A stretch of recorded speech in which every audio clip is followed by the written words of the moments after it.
acclamons. Alléluia, Alléluia.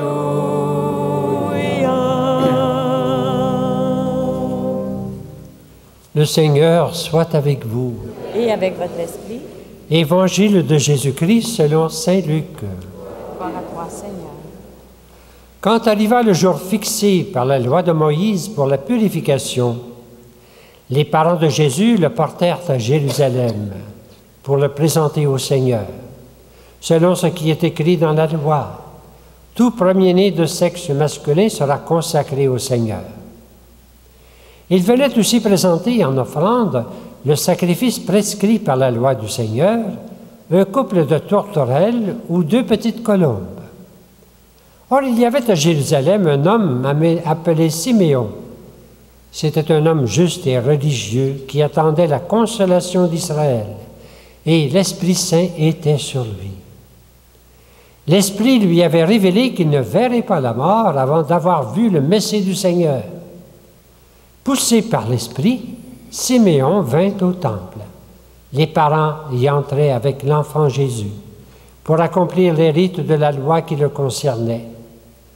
Siméon prit l'enfant dans ses bras. Il bénit Dieu en disant, « Maintenant, ô Maître, tu peux laisser ton serviteur s'en aller dans la paix selon ta parole, car mes yeux ont vu ton salut que tu as préparé à la face de tous les peuples, lumière pour éclairer les nations païennes et gloire d'Israël, ton peuple. » Le père et la mère de l'enfant s'étonnaient de ce qu'on disait de lui. Siméon les bénit, puis il dit à Marie, sa mère, « Vois, ton fils qui est là provoquera la chute et le relèvement de beaucoup en Israël. Il sera un signe de division, et toi-même, ton cœur sera transpercé par une épée. Ainsi seront dévoilées les pensées secrètes d'un grand nombre. » Lorsqu'ils eurent accompli tout ce que prescrivait la loi du Seigneur, les parents de Jésus retournèrent en Galilée, dans leur ville de Nazareth. L'enfant grandissait et se fortifiait, tout rempli de sagesse, et la grâce de Dieu était sur lui. Acclamons la parole de Dieu. Louange à toi, Seigneur Jésus.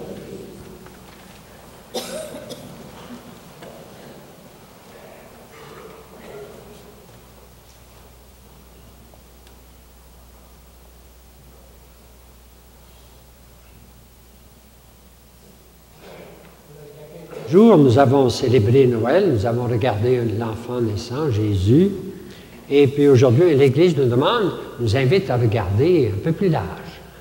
C'est-à-dire, quand on va vers Jésus, les bergers, nous dit Saint Luc, que quand ils sont arrivés à la crèche, ils ont trouvé Marie, Joseph, avec l'enfant couché dans la crèche. Et Jésus ne pouvait pas être tout seul. On ne peut pas trouver un enfant naissant tout seul. Il faut qu'il y ait des parents. Il ne pourrait même pas survivre tout seul. Jésus n'aurait pas pu survivre sans une famille. Et aujourd'hui, bien, alors c'est comme si la liturgie nous invitait à grandir notre regard, partir de Jésus, puis regarder tout à coup sa famille. Les parents de Jésus vont l'amener au temple. Les parents de Jésus qui l'entourent. Ils vont l'amener au temple et c'est le vieillard Siméon qui va le prendre dans ses bras. À ce regard que nous portons ce matin, dans ce temps de Noël, sur la Sainte Famille. Et puis nous essayons de cueillir un message. Qu'est-ce que nous dit la Sainte Famille? Elle peut nous dire beaucoup. Et c'est très simple.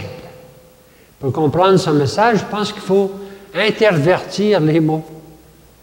Je pense que la Sainte Famille nous dit aujourd'hui que la famille est sainte.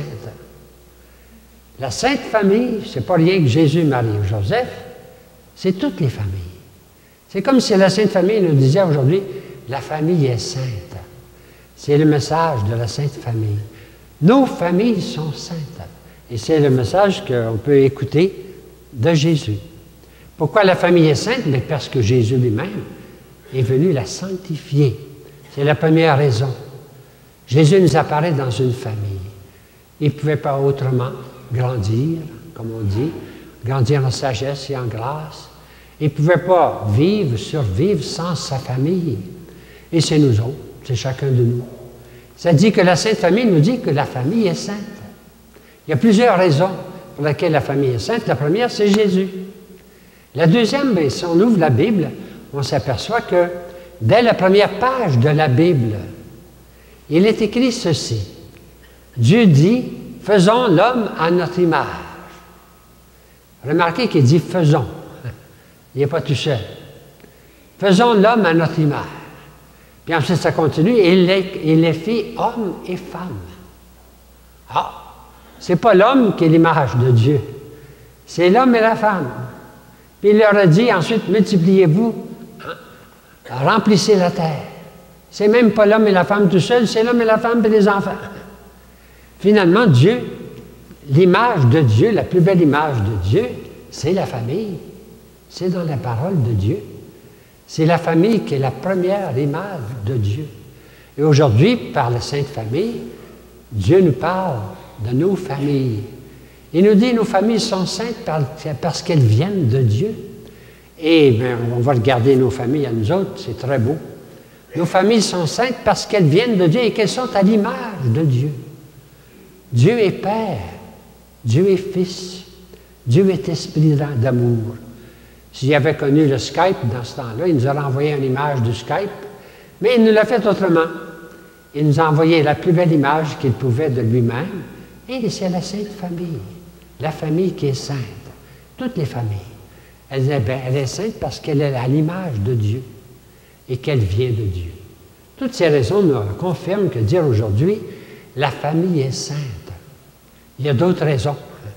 Je dirais une autre raison, c'est que la famille nous conduit jusqu'à Dieu. Notre famille nous conduit jusqu'à Jésus. C'est un petit peu plus compliqué peut-être à expliquer, mais si on faisait notre arbre généalogique, je ne sais pas si vous avez déjà fait votre arbre généalogique, mon père, mon grand-père, puis mon arrière-grand-père, puis ma grand-mère, puis mon arrière-grand-mère, si je faisais mon arbre généalogique, surtout par les grands-mères, je m'apercevrais que je rejoins tous les autres. Ma grand-mère, elle s'appelait, ma grand-mère, c'était une Lapierre, du côté de ma mère, qui est une Monette. Ah, 2 familles déjà.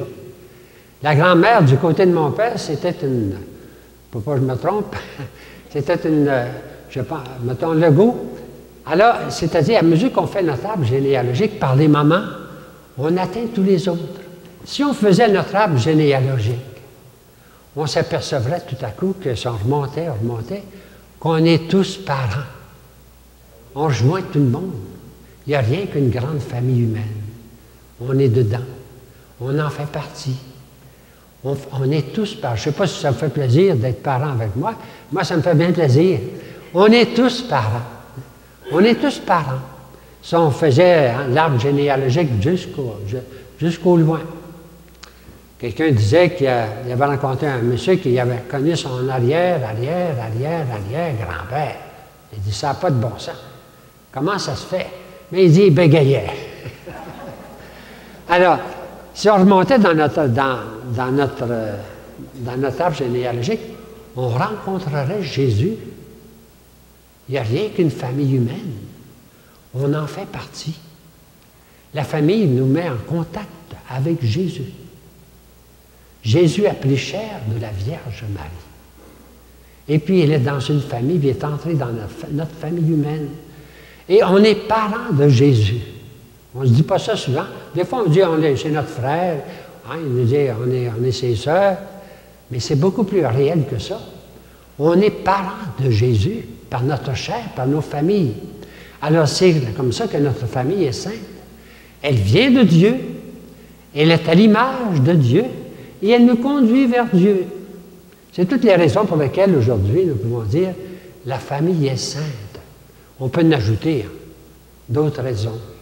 Et une autre raison qui est facile à comprendre, c'est que c'est dans la famille qu'on apprend l'amour. C'est là qu'on apprend à être aimé. Jésus dans les bras de Marie. Un peu comme nous autres.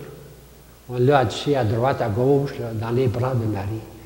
C'est là qu'il a senti, je pense bien, qu'il était aimé, comme nous autres. Avant de le savoir en parole, on sent qu'on est aimé quand on est tout petit bébé dans les bras de nos parents. La famille, c'est l'école de l'amour, le véritable amour. C'est là qu'on apprend qu'on est aimé. C'est là que Jésus a appris qu'il était aimé comme personne humaine. Et nous autres aussi. La famille, c'est l'amour sous toutes ses formes, sous toutes les formes les plus concrètes. L'amour vécu, hein, l'amour patience, l'amour partage, l'amour pardon. Toutes les formes de l'amour, on les vit dans la famille. Et c'est là qu'on vit notre vie chrétienne d'une façon plus concrète. Ce qui fait que la famille, elle est belle. Elle est belle parce qu'elle est à l'image de Dieu. Et elle est à l'image de celle de Jésus. Aujourd'hui, on a 2 prières à faire. La première prière, c'est une prière d'action de grâce. Remercier le Seigneur. Pensons à nos familles. Nos parents, notre père, nos mères, oui, nos grands-pères, nos grands-parents. Nos arrière-grands-parents, même si on ne les a pas connus. Il faut y penser parce que c'est notre famille. Et c'est ce qui nous fait remonter jusqu'à Dieu. Alors ce matin, bien, nous avons une prière d'abord de reconnaissance, de faire partie de la famille humaine où Jésus est venu et par laquelle Jésus nous introduit dans sa famille à lui. Première prière, pensons à notre famille pendant la messe. Prions pour notre famille, tous nos ancêtres, tous ceux dont nous avons reçu la vie. Et deuxième prière, bien, c'est une prière d'espérance. Là, ce n'est pas le pas vers le passé, c'est vers l'avant. Nos petits-enfants, nos petits-neveux. On est obligé de dire petit, hein, parce qu'il y en a, puis il y en a. Et l'Église, et avec le pape surtout, qui nous demande de prier pour que la famille, elle conserve sa vocation, sa beauté. Alors aujourd'hui, en regardant la Sainte Famille, nous regardons nos familles, nous prions pour nos familles et nous découvrons la beauté, la grandeur, hein, la profondeur même, je pourrais dire, de nos familles. C'est notre foi en Jésus. On va retourner à Jésus-Christ parce que c'est lui qui nous dit, voici qui vous êtes. C'est votre famille. C'est notre foi que nous renouvelons ensemble.